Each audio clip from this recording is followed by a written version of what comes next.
In this video, we will discuss about dehiscence of anthers. Anthers are male reproductive part of the plant, also called as stamens.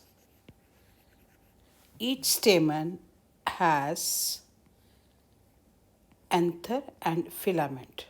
Now this filament is sterile part and anther is the reproductive part. Now stamens, they are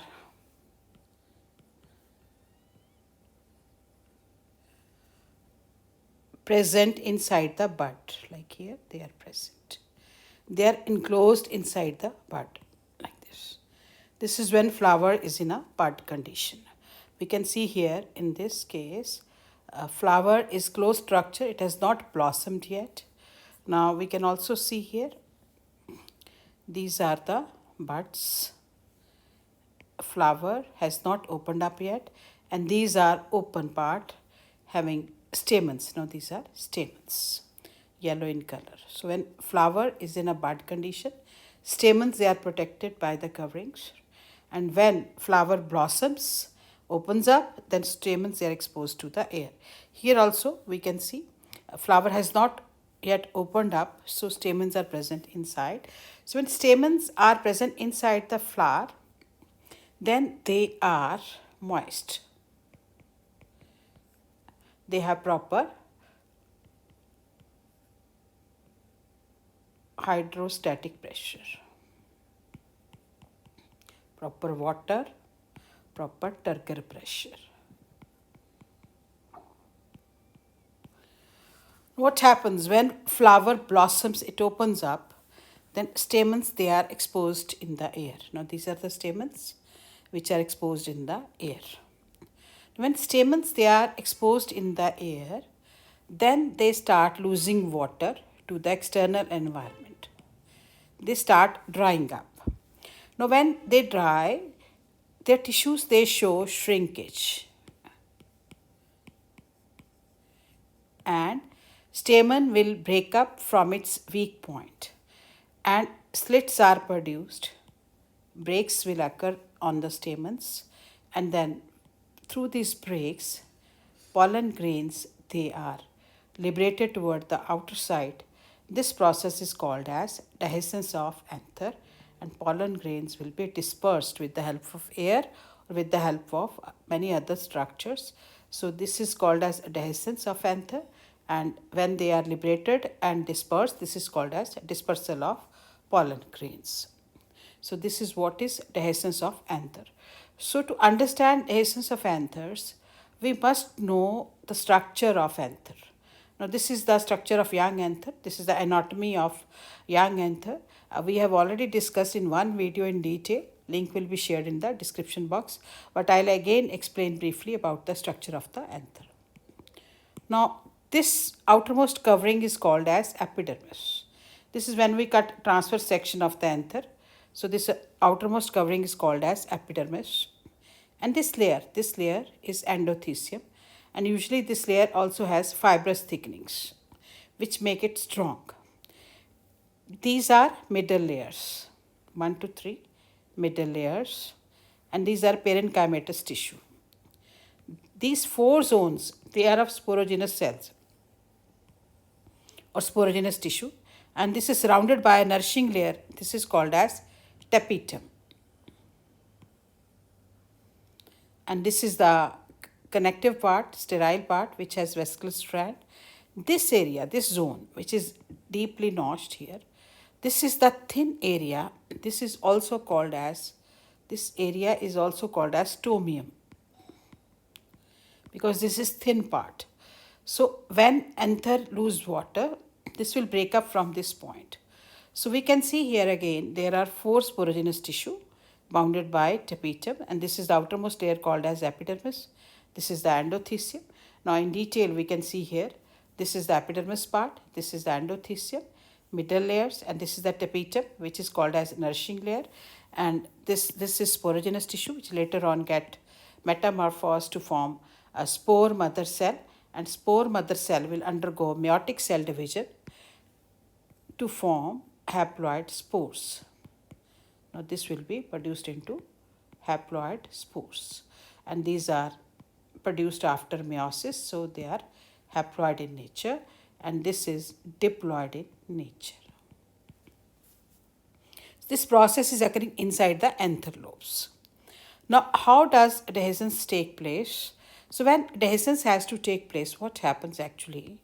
Now, this is the anther.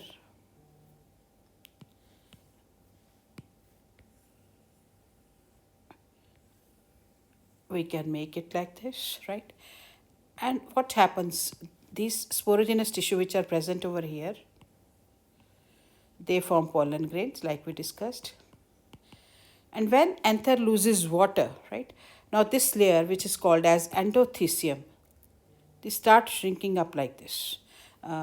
This layer is, we can say this is epidermis, and this is the endothecium layer, now which was present like this having thickenings. Now this will start showing water loss, becoming concave in nature. So this layer will be pulled up, and this will be also pulled up, and this will break up from this point, which is the weak point, also called as stomium. Inside, what changes take place? Tapetum degenerates. Tapetum helps in nourishment. This will degenerate, and this will help in nourishment of the sporogenous tissue for the production of the microspores or the pollen grains. And this layer will also get degenerated. Connective is visible here, which is showing vascular strand. But all other cells here, parenchymatous cells, they will degenerate, tapetum will degenerate, and anther will break from this point. This is called as the rupture of the anther lobe walls in the region of the stomium, and this will help in dispersal of the pollen grains. So in this way, dehiscence of the anther will take place. Now we can see here, after dehiscence, what happens, and we have called it mature anther because pollen grains have been produced. This has become mature, so this is called as mature anther. So this is the transverse section or anatomy of the mature anther. Now we can see here, this is the epidermis layer. Again, this is endothecium layer. Like we discussed, this will shrink because this is thick. This will not collapse, but this will shrink and lose water to the external environmental condition, and this will break up from this point, which is called as stomium. And internally, only 2 lobes will be there instead of 4 lobes. There are 2 lobes, and which is filled with the pollen grains. So this is the empty space filled with lot of pollen grains, and this area is connective part having vascular strand, and you can see here all the cells have been degenerated. So only 2 lobes, one over here and one over here, will remain. So this is the structure of TS of mature anther. Now this is the connective zone, epidermis, endothecium, pollen grains. Now when anther dehisces open, this is drying up. Now these slits may be present in a longitudinal form, right? So when this break up like this and form longitudinal slits, this is called as dehiscence by longitudinal slits. So this is dehiscence by longitudinal slits, and these are the pollen grains which are being liberated toward the outer side. Now this dehiscence may take place by transverse slits. So this is called as dehiscence by transverse slits, and these are again pollen grains being liberated. Now this may be by means of apical pores. So dehiscence is liberation of the pollen grains. I hope this is clear to you. If you have any doubts, you can ask me in the comment section. So pollen grains will be liberated. Now with the help of air or with the help of insects or with the help of other means, they will reach to the stigma of the female reproductive part, which is called as carpel, and like this is ovary, style and stigma, and these pollen grains will reach here. I'll again make.